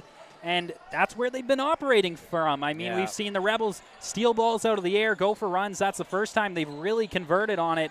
But for the Crude, again, got to focus more on some low play, challenging those lower defenders for the Rebels. And again, we see a turnover here up high and a fast break for the Rebels. Ball just not moving. Johnson going to button hook back on this opportunity. 20 seconds to go in the period, and it looks like a timeout called by the Rebels bench. And we'll see if they go 6-on-5 here, maybe trying to pat the lead a bit before we head into that final frame. Yeah, and judging by Carpenter making his way to the bench and who they're putting on the floor and the fact it looks like 6 players, I would fully expect them to do so. Especially, I believe there was like 20. They've changed the clock to a 30-second or whatever, how many time they put up on the clock, but I believe it was at like 20 or 22 seconds. So there's no reason for them not to go 6-on-5 here. And we'll see if they can open themselves up for a shot. And I want to see them get inside here. I want to see them not settle for that little couple swings across the top and then somebody backpedaling and shooting across their body. I want to see them try to run something here. And I'm going to make the judgment call right now, Mo. I've been watching the Rebels a lot, so I'd hope I have this nailed down. At about that exact 8-second mark, that's when you're going to see the movement from them here. And it's going to be a cutter from their strong side of the floor, not Jackson Baker. He is going to be the man who's going to get the ball along the outside, but be watching down on the corner here for Pook. Going to go straight through the middle. And here again, that ball coming to Baker at that 8-second mark. And no dice for the Rebels as the ball rolls down the floor. Mo, 40 minutes in the books. The Rebels take control in that second period. The Crude just couldn't get the offensive side of the floor going, and a couple unlucky breaks. I think this game could be closer if that wasn't the case, but that's what happens. 8-4. What's your thoughts? You know, I was going to say the second period is always going to be dangerous for the Crude because the Rebels are such a good team in transition. As you can see, the front gate in the second period is closest to the opposing net. So you can get guys out fast. Oftentimes you can generate 2-on-1s and breakaways just by getting your guys off the floor quickly. You saw some of that. You saw some turnovers up high that resulted in Rebels fast breaks. And really, that was each team had a couple of goals. There's probably 3 that Horn would want back and 1 or 2 that Carpenter would want back. But I thought that was the biggest difference, was just that transition game and reverse transition, getting back and taking away those opportunities. So that's it. 40 minutes in the books. Rebels lead 8-4 on the scoreboard and 43-32 on the shot board. Again, for myself, Aiden Bullsgard, Mo on color, Tristan on the computer, and Keenan on the camera. It's been a pleasure through the first 40. We'll see you for the last and possible final frame here on CROW LAX TV.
Hello and welcome back live on CROW LAX TV. My name is Aiden Bolsgaard, and we are getting set for the third and possible final frame of the North Finals Game 1 between the visiting St. Albert Crude and the home side Fort Saskatchewan Rebels. Mo, it's an 8-4 lead for Fort Saskatchewan headed into this third period. What do they got to do to hang on? Well, I think that they just got to be responsible with the ball and not allow the Crude to go back the other way on them with high turnovers like we saw the other way in favor of the Rebels, and just use the shot clock and wait this game out. Bajma, great little tricky shot that time, bringing it in all alone to open up this period for the Rebels, and it looks like we're going to have our first penalty of the game assessed to St. Albert. Terry's got his arms in the air, but probably about time one went the other way. Yeah, I hadn't even really thought of that. I guess this is the first power play for the Rebels. Haven't seen many in this game. I believe the Crude have had 3, but nonetheless, eventually, you got to think that you're going to get one sooner or later. You don't often go through a game without getting any penalty calls, and big kill here early on, as you can't afford to go down by any more. Connor's going to start with this ball up at the point and move this one down into the zone. Feeds that one off. Simonson gets a return feed now over to Pook. Pook in behind the net, low, behind the back pass, right in front for Jolivet. Not going to find its way into his stick. Crude able to recover this ball. Pressure all over right now, Noah Reich. Rebels trying to recover. Loose ball picked up by the Rebels and a fresh 30. Great job by them to keep this ball in the zone. Pook unable to gather that in, and it will end up in the stick of Reich now, and he'll push this ball across half. Yeah, and it looked like Reich thought about taking that to the net, and then at the last second maybe thought about pulling out, and it resulted in the loose ball, but good job of tracking it back down. Right. Great job there, as Mohamed Joma alluded to, but the Rebels able to get possession back of this ball, and with 1:07 to go in their power play, looking for a little bit of insurance here, already doubled up on the Crude, but more the merrier, I think, for the Rebels here, again, wanting to take mistakes out of the conversation. Ball movement great here. Simonson along the outside again. Now here come the Cutters with 8 seconds to go. It's a low shot there from low, and a great stop by Will Horn. Yeah, that was a good job to take away that short side low corner that time, somewhere that the Rebels have sort of exploited at times in this game. Great pickup that time by Renault as he'll move this ball back across half for Jackson Baker. Still 30 seconds to work with in the man advantage for Fort Saskatchewan. Ball fed up high, Connors. He'll find low at the left shooter spot. Calling Connors into his position as he cycles to the crease. And a shot from the outside by Baker. Catches a piece of the net and down the floor. So a reset of the shot clock, but the Rebels got to move it out of their own zone now. I think Baker had Horn step into the far side, the wrong side there, and ripped it back to the short side, just caught the crossbar. Simonson lets one rip from the outside. Low able to gather in the rebound. 2 seconds on the power play, and now 0 for 1 on the man advantage are the Rebels, so unable to convert on their first opportunity in this game. Still 17:37 to go in the period. It's a big shot from the outside from Baker. Whistled its way past the net, and the Crude finally back on offense, 5-on-5. Yeah, now the time is for the Crude to really step up here offensively. I know they're playing a little short-handed, especially without Elliott, and they got some guys from defense playing up here, but they really need to make a concerted effort to free each other up here. Down low with it now along the right side. Tyson Smith tried to funnel that ball back up high, but going to end up the over and back violation charged against St. Albert. And a nice feed to the inside. Jolivet, a quick shot and a great stop. Or actually, sorry, unable to get that one off, I believe, was Jolivet, but gathering in the rebound that time was Horn, and the Crude right back at it. Yeah, Rebels once again storming out of the gate there, getting the look off the bench. Good cut by Jolivet, just wasn't able to catch it. Fodchuk with it now, right wing half-ward, cycles up to the point. Passes that one down to the corner now, fed across that time. Gathered in by Fry, but all over him right now is Riley Longnears. His shot from the outside stopped, and he'll gather in his own rebound. Fry moves that one back up to the point now. Pressure here to the outside by the Rebels as Fodchuk whistles that one back over to Fry. Feed into the middle now for Bowie. Bowie back to Fry. He's spinning off his man. Despins down low. Bowie going to cut through. Is only 10 seconds on the shot clock. Gets in tight. But Carpenter able to make the save as Nickel going to move it out. Good power move there by Bowie. And, I mean, if there was a little bit more motion over on the right side, and maybe even from Fry, maybe he doesn't have that slide defender to come onto him there, and he has more space to try to get that shot off.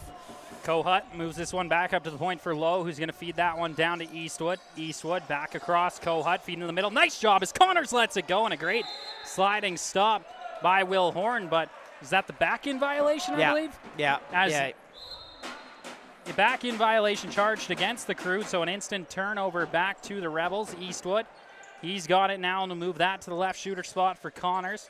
Connors across, finds Pook. Pook funnels past his man, an outside shot, he scores! Second of the game. Dylan Pook buries from the outside.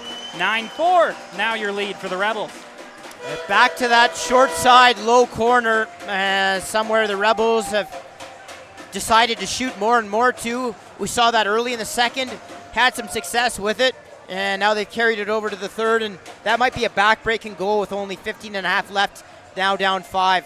If the Crude are going to have any chance, they got to go on probably a 3-goal run here over the next, 8 or 9 minutes.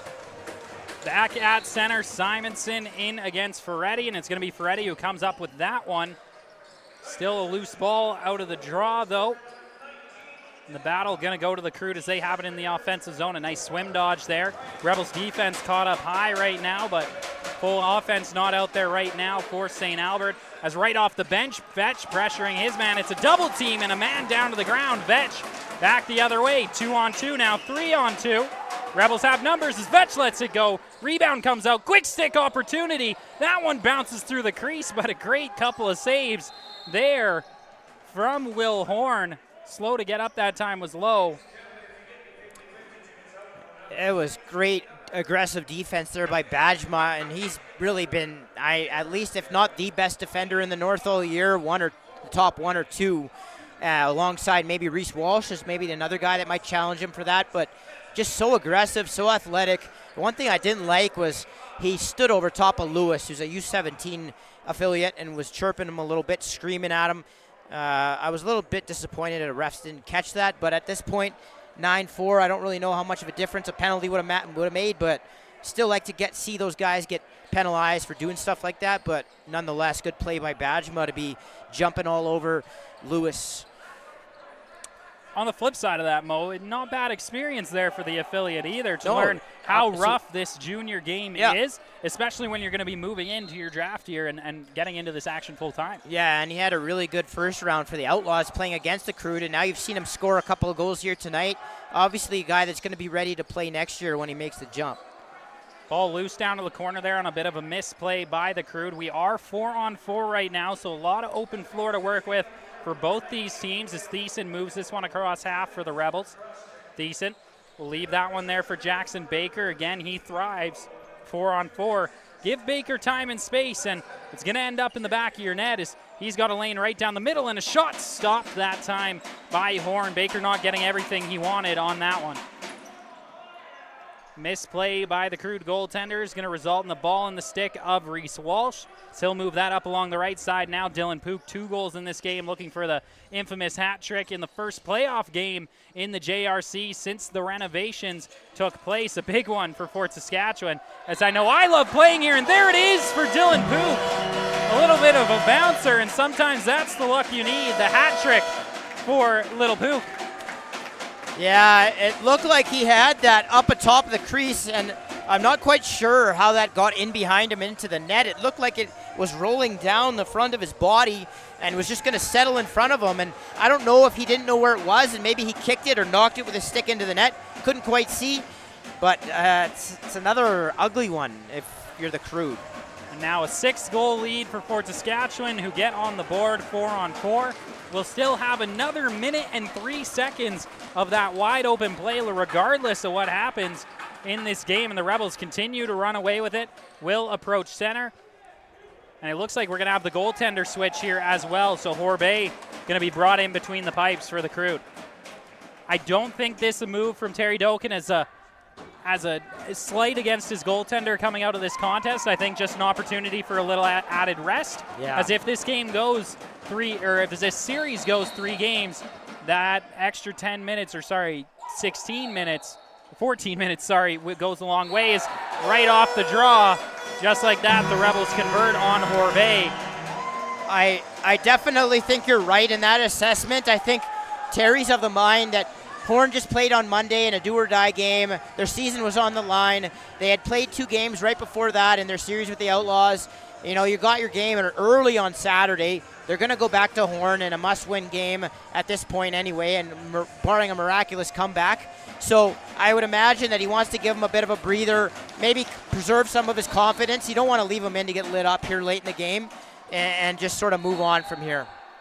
So we have the face-off violation charged against the Rebels, so it's going to be automatically Crude ball with 53 seconds to play 4-on-4. The Rebels already potted 2 in this time frame, now giving them that 11-4 lead.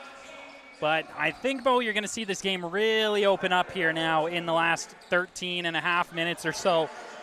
As the Crude, they need something special to happen to get back in it, and for the Rebels, possibly could slip into something a little lackadaisical, thinking you got this one in the bag. Yeah, and I would say if you're the Crude, if you could get 1 or 2 here in the next few minutes, you got nothing to lose at that point. I would be pulling the goalie every possession and going 6-on-5. With it now, Fodchuk. He's got it. And to that thought there as well, Mo, I don't know if I would make that play again based on that confidence you mentioned before. It can, again, stay demoralizing for a team. I know you have an open net, even if the goals are going in. It doesn't matter. Point. It's a good point. But, you know, just seeing that number continue to climb, that's not what you want your team looking at, especially on social media after when, you know, it could have been 6 goals less. Yeah, no, I agree. I think if this was game 2, they'd definitely do it. It would depend. I think if they could get it to 11-6 and say with 8 minutes to go, they would have a decent chance, and then I think it's worth it. But, yes, I agree with you. I mean, if it's still 11-4 or 12-4 or 12-5, I don't think you would want to be doing that. I agree completely there. As the Crude move back into the offensive zone. Dzwanka, he's got it now. Dishes that one off to Bennett Fry, who's got it along the left side up high. Vetch challenging it out on his man. And this Rebels defense really confident as ever, feeling like they're going to win those one-on-one battles. And they have been, to be fair. And I think you're seeing that confidence exuded in a guy like Matthew Vetch, who's already prompt to challenge out high like that, but the respect not being given to the Crude offense by any means by the Rebels. Yeah, and it's so much easier to do that, like I've been talking about, when the offside, so off ball, is not moving at all, so those defenders know exactly where those guys are. They're not having to interchange. They're not having to worry about getting sealed or getting picked off. So those guys on the ball can just jump out on it and be as aggressive as possible because they don't have those cutters coming in behind them. Absolutely. Crude back to work once again. Let's see if they continue to go back to old trusty or trying something new as this game continues to wind down. And a little bit of a dive for the ball that time by Ferretti. Was Johnson going to end up picking it up, going 2-on-1. Couldn't get the return feed that time, catches a body, but gets the rebound. Johnson along the outside. His shot going to end up high. Stays in play, or sorry, no, they're saying that one out now and turned over to the Crude. But I like that dive there from Ferretti. I think it shows his team a little bit there that the effort is still alive, and you have to try it at any given moment, even when down by 7 goals. Yeah, absolutely, and I think it's a good sign, you know, even if you're not able to come back in this game, to keep hope going forward to game 2. Up high now, Rebels defense charging outside once again as Fry has it in his stick, looking at that X position behind the net, a field lacrosse term, but has become all that prominent in junior lacrosse to try to open up the floor more and more. Ultra aggressive there from Bajma. Again, like, when you have nobody moving around you, and it makes it so much tougher to play offense. And I kind of feel for Fodchuk there as Bajma just got all over top of him and really nowhere to go with the ball for him. Rebels continuing to look strong as they're back in the offensive zone. A missed pass that time going to turn into an automatic turnover as Nikipolo rushing up along his offside. Going to have to button hook back and look for some time and space. And he has it coming off the bench now as Fry going to step off and receive that pass from him. 10:35 to go in the third. Crude with it now. Along the right side, a little bobbled pass that time picked up by Walsh. He catches a bit of a high stick, but I think the whistle's going to be away as of right now unless things start to get a little too aggressive out there. Ball whistled down to the Crude zone by the Rebels. They'll pick up and bring it across half right away once again. Lemieux feeds that one off to the left side, finding Reich. Reich chipped back out high, almost got the feed down low, and it's off the back of Carpenter's net, and Renault going to be there to pick it up for the Rebels. Ben Renault brother of Jack Renault, I believe, who is actually a Crude alumni. Yeah. So this may be a little bit playing on two sides of the household. I think Ben, too, is a guy, as the Rebels progress here and go into the Larry Bishop, he's going to be a real key player for them. I think he was one of their better players just being at that Larry Bishop last year and covering it. He was huge for them, and I'd look for him to have a really solid playoff run. Jackson Kohut now, a shot from the outside there, going to get stopped up and gathered in by Horbay as he'll move that one out. And the Crude are back into the Rebel zone here once again. Nikipolo holding it on his offside up high, and we'll dish that off now for Schultz.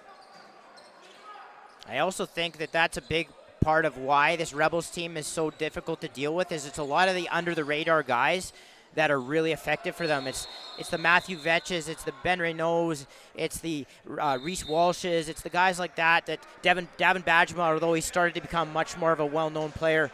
It's those guys that really make and stir the drink for the Rebels. And, that's what's going to make them so. Dylan Pook out the front gate, not many know about him. He's got a bunch of goals in this game. Like, those are the guys that really make this team difficult to deal with, and they're going to be a bear to deal with in the provincials. And that is exactly it. Depth is the story for Fort Saskatchewan. And again, it's on all areas of the floor, like you mentioned, the defensive end, the offensive end, and especially in transition, which is something you've touched on many times in this game, and truly has been the difference on 3 or 4 goals in this one. Oh, absolutely. Again, it's a much closer game if the Rebels' transition is not as strong as it is. We're getting a little wipe of the floor here in our media timeout, but not that we've mentioned it yet. Tyson Smith in the box right now for the Crude, so the second power play opportunity of the game about to get underway for the Rebels. 0 for 1 on their first, but ready to get going on a second. And this is an area of the game that I think they're going to want to try to get going as they move into the Larry Bishop. You're going to see some teams with very potent power plays. You want to be able to try and at least come close to matching that ability. Connors feeds this one over to the right side for Pook, and that's dipped behind the net now for Lowe. And again, I'll bring it up, that X position behind the net. Mo, I'm not sure if you're familiar with the field lacrosse game as much, but I mean, that X position, that's exactly where that comes from, is field lacrosse, and has been put in at the pro and junior levels as a great option now, especially on the power plays. It opens up so much floor and drags the play behind the net, which tends to lose guys cutting through the 24. Yeah. And I think it's just a very interesting development in box lacrosse. Yeah, and I think because they're testing something out here, there's no real reason for them to go 6-on-4 here, but there must be something that they have designed with that guy at X to try to practice, because there's no better practice than a game situation for, a play on a power play or an extra man situation. And being a drafted player myself from the Crude Lacrosse Club, the Rebels running practice in the middle of a game here is not something that's going to rub head coach Terry Doken all that well. No, probably not, although I didn't realize there was a delayed call, so I guess that's why the Rebels had that 6th guy on the floor and the net empty, but nonetheless, I think they were trying something out there. I mean, if you're the Crude, though, I don't think you could be all that upset. I mean, Larry Bishop is only a week away, probably going to want to have some live game action trying some of these things, so. And it looks like Tyson Smith is being sent out of the box and getting an early shower. I don't know if he had something to say to the referees when they made their way over to the box to assess the penalty to, I think, Stenson, but he's making his way off the floor here. So the dismantling continuing here in this game, and I think as expected, we talked about it, Mo, it's just who's going to kind of fall apart as it becomes spread out like this, and right now the Crude kind of letting the tempers flare, and I missed that delayed call as well, so I was right with you there, broadcast partner. Nonetheless, the Rebels getting a little bit of a 5-on-3 chance here as well. Again, hanging that guy in Ben Renault up top, playing a little bit of safeguard at half, trying to keep this ball in the zone if that becomes an opportunity. Is Baker going to get called on the crease violation, and the Crude going to try to kill this 40 seconds off that creates that 5-on-3 so they can get back to at least 5-on-4. Yeah. And it looks like Reich's going to have to fend for himself here in the offensive zone. And that's just kind of the situation you're in when down 2 men on the floor. Not a lot of support to be had, but a great job by Reich here, really. He's killed most of this 30-second shot clock off and actually going to get possession back now. Yeah, good work by Reich to stay with it. He got knocked down after the ball went loose, and his effort is going to sustain possession here by the Crude. So holding on to it now, it's Dane Menon. Reich getting a little bit of a break after getting beat up on there, but Menon doing a good performance himself, but gets knocked down to the ground, and it's going to be the Rebels headed back the other way. Cross half now. They go back to work. Thiessen moved it ahead. Up high with it now, Connors. Connors, to the right side, Baker. Back to Connors. Low. Eastwood. Across Baker. Shot towards the net, stopped by Horn. We are 5-on-4 now. 30 seconds remaining in that power play. Is another shot off the feet that time of Horbay. And I'm sorry again, the goaltenders were switched out for the Crude. My apologies that time around. It is Ryan Horbay between the pipes as Connors feeds that one through the middle, and it's snagged out of the air swiftly by Lemieux, and he's going to go on a break the other way. Here comes Lemieux trying to get around Despins, who angles him off very nicely coming off the bench. So we're at about 6:20 to go now in this third period. Only 5 seconds remaining on this Rebels power play. Yeah, the team's going back to even strength here, and it looks like the Rebels, as they should be, kind of content to just let the 30s go by and let this time tick off the clock. And again, it comes down to overexertion, as we were talking about that rest for the starting goaltender for the Crude, Will Horn, as another goal finds its way home for the Rebels. Back to my point, though, when you mentioned the Rebels just happy to watch the 30s go by, you're not trying to beat yourself up. Again, it's not only a long series, it's a long season that's still got to go on here as you're headed to the Larry Bishop, which is a high volume of games and a workload you got to deal with. So, again, any of those times you can slow down, and there are opportunities in those games. You got to take them. For sure, and especially when you consider that the Larry Bishop format, everybody's going to be playing 4 round-robin games inside of 2 days. So that's, 2 Friday, 2 Saturday. And then, if you advance, you then play again on Sunday in the semi, maybe if you don't get the bye. And then if you have the bye, you got to play in the final. So if you make the semi and win, that's 6 games in the matter of basically 3 days. It's stretched over 4, but hours-wise, it's about 3 days. So you got to save yourself a little bit for what's to come. Absolutely, and now a 12-4 lead for the Rebels, 3 times the score of the Crude as the time continues to wind down. I think for the Crude, got to continue to push here. You need a spark, at least a light note to look back. Yeah. When you're looking back at the tape, you're listening to us chat about this game. You need those sparks. You need those good moments that you can highlight for your team because, again, it comes down to confidence. You can't absolutely rip them. You have to show what went well as well. Yeah, absolutely, and I think that the Crude will take perhaps maybe Friday night to meet up, and I don't know if they wouldn't have their room, I don't think, still in Jerome McGinley, but maybe meet up and watch some of the film back and see what they could correct moving forward. It's only a 3-game series, so they got, 1 game really to answer back, and it's going to be at home in service, a place that they haven't played a ton of games in, but it's not going to be in the JRC, so that should help them a little bit, and we'll see what they have in store for the Rebels. And they will probably get Graham Dickin back into the lineup. I don't know about Elliott. He seems to be hurt, but they will probably have a little bit of a stronger lineup on Saturday. And for the Crude also, to the note of the Rebels trying to take some time to maybe get a bit of a breather as this game winds down. Also an opportunity to maybe beat on them a little bit, right? Yeah. Have them feeling the fact you were there when you get into that game on Saturday.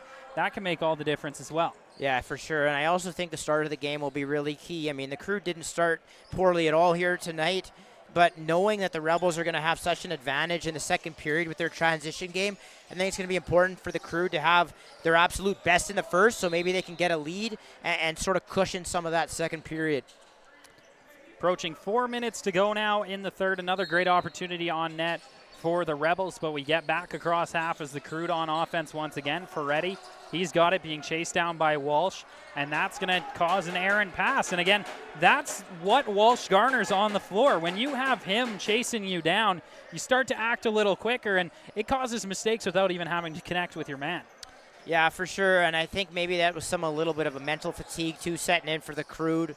They've had to use so many back gate guys now in the second half of the game out the front gate that it definitely makes things a lot more challenging than they otherwise would be. And we have a play blown dead. It looks like both men going to get sent to the box. So that's going to be Kohut for the Rebels, who, if I'm seeing correctly right now, Kohut has a 91 on the back but a 16 on the sleeve. Yeah, that is strange. These are new jerseys, right? So, That's one I haven't seen, I gotta be honest, but maybe a little bit of a misprint there, but the Rebels nonetheless wanted to sport the new threads in the playoffs, so you gotta have one of your main men sporting that jersey in Kohut, but that's something that's gonna trip up a guy like me when I'm trying to read the sleeve numbers. But good thing I've been watching the Rebels all year. I know who Kohut is. I think one thing I'm noticing, or one interesting thing I'm noticing, is that these jerseys of the Rebels, they kind of look, I don't know if you remember the Arizona Sting, Aiden, but when they were in the NLL, they look a lot like those, the sort of the desert look on the bottom, the sandy look. Of course, they had a scorpion on them, and the Rebels don't, but they have the color scheme is very similar. It is very similar. I'd almost call it that a little bit of a retro look, because the logo that the Rebels are sporting right now is actually kind of their minor lacrosse logo that they sport, but a little bit beefed up, and it looks nicer. But it's nice to see it all kind of connecting in that way. That's a logo I sported for many years myself, and for the junior team kind of to be running that same logo, I think shows a good track for lacrosse players in Fort Saskatchewan, and lets those younger players maybe connect a little better with this junior team. I think that's huge, having more of a connection with your minor program and having something that kids can aspire to. If you see some kids here in the building here tonight at the game, it's always a good sign. And, one other thing that I wanted to point out is that the Crude are also missing Drader, who's probably their best transition player, and we talked a lot about transition in this game. And if they want to answer some of that back, I think for their sake, they're going to need him back in the lineup. So a goal just called off for the Rebels as we were already 4-on-4. That would have been Dylan Pook's 4th of the game, but that one going to be whistled down. And another penalty assessed to St. Albert here. So now going to be a little bit of 4-on-3 play, which I think is the only thing we haven't seen so far in this game. Yeah, no, it's going to open up another opportunity to see if the Rebels can sort of get their power play going a little bit here with only 2:37. The game's obviously not in the balance at all anymore. Whether or not they score is probably not as important, but how it looks and how it flows is probably a little bit more about more of what the coaching staff wants to see right now. I think, again, for the Rebels, this is one of those things where you try a play out that you haven't seen yet this year or have been working on in practice, give it a little bit of a game stripe. Quick shot there from Pook, though, and now a stretch pass from the Crude, but right in the stick of Carpenter, and now loses his handle, so actually an opportunity to rag here now for the Crude. Time continuing to peel off the clock. We're just about at that 2-minute mark as the Rebels trying to find their way out of the zone. It looked like Dylan Pook took a pretty good slash there, but jogging it off as Connors will help move this one up the floor now. And Dylan Pook actually has a brother named Connor Pook, who I played with growing up, so I have made the illusion, Joe. I'm sure it's not an actual issue, but maybe it gets a little confusing out there for Dylan, having someone with Connors out on the floor. You never know, but his brother actually in the building tonight to come watch him play, and he's put on quite the show for him. I know his whole family here, so that's an exciting thing for Dylan tonight to kind of have such a good turnout, and most importantly, come away with a W in this one. Fed back out high. We're now 5-on-4 as the initial 4-on-4 call has come to an end. That brings Kohut back out on offense here for the Rebels.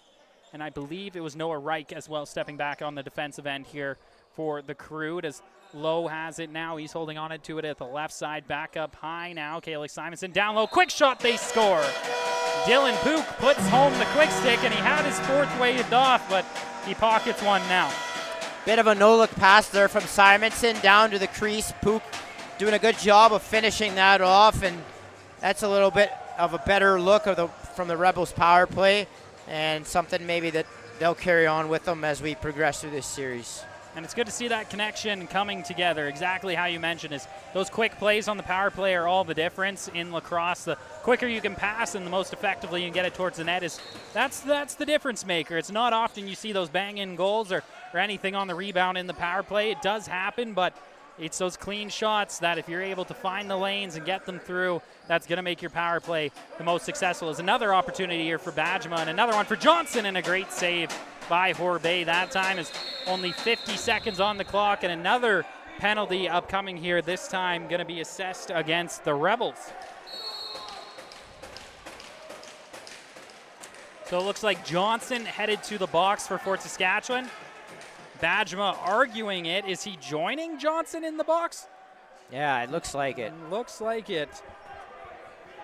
So now 5-on-3 for the Crude with 49 seconds to go. Yeah, it's academic as far as this game goes, but I do find it a little strange that the Rebels would be that up in arms about a call with, 49 seconds up 9, but, things happen in terms of, what is said on the floor. I don't know what was said, but Johnson takes the penalty, and then Badgema had something to say to the ref, and they're going to both serve here. Not that it matters, though.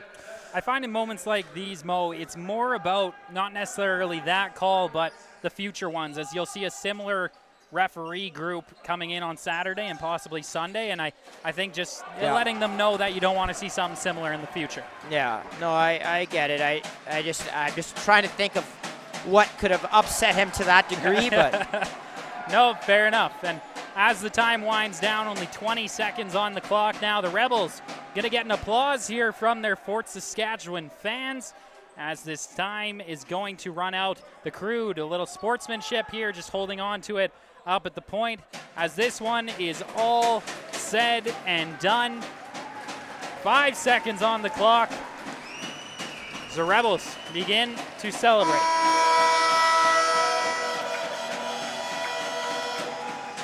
So Fort Saskatchewan comes out on top of this game. Game number 1 of the North Finals, 13-4 over the St. Albert Crude. Much applause, lots of sirens here in the JRC. I know for me it feels good to be back in this building for Rebels playoff lacrosse. Mo, breaking down this contest, what was the Achilles heel here for the Crude? Oh, well, you know what? We talked about it as the series was finalized, and all week really. And it was the transition game of the Rebels. In the second period, it took over, was responsible for about 5 goals in that period. They got another couple that way in the third to close it out. That was really the difference. And the Crude playing a bit shorthanded offensively for sure, but they also got to figure some things out and be more diverse. They're just way too perimeter and made it easy on the Rebels defense. So game number 2 goes down Saturday in St. Albert, where the Crude will be home to try to extend this series to Sunday, where we would be back in Fort Saskatchewan. The Rebels an opportunity to close it out on their way to the Larry Bishop here in Fort Saskatchewan, as well as the host team and possibly the top team coming out of the north in the RMLL. My name's Aiden Bolsgaard. It's been an absolute pleasure today. Mo, it was a blessing to have you with me. It's not fun to do it alone. It's always good to have a partner. Tristan did a great job on the computer, and he's going to have the highlights for you later on Instagram. And Keenan, of course, doing a great job on the camera. That's the boss man over there on it right now. Again, for me and all my counterparts, thank you for tuning in live to the North Final game number 1 on CROW LAX TV.